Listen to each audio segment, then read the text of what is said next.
Yeah, we're now going to do the fifth piece. This type of dance it's our own creation as a team.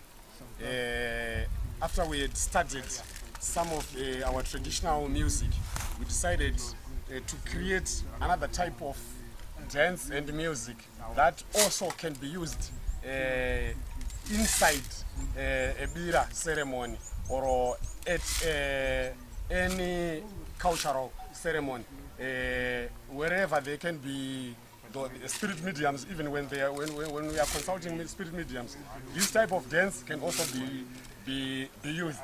And this is our own creation as Ngoma Dzepasi. We call this dance Dzepasi. So Apiri will do the lead vocals.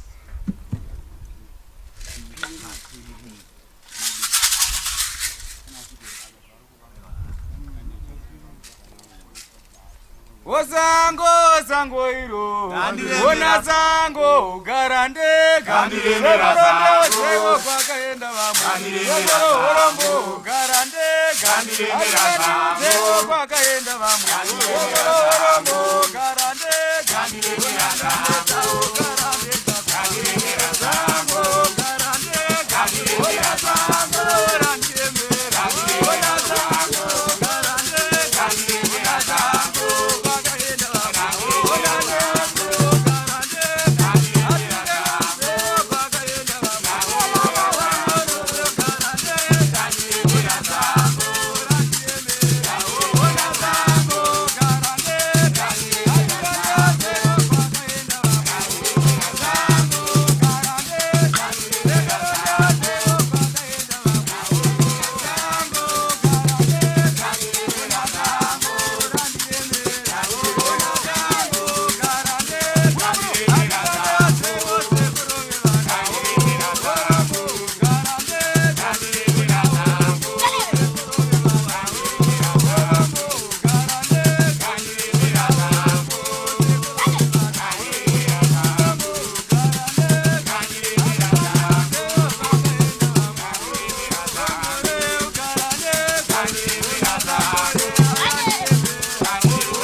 Ona ndane da ukarande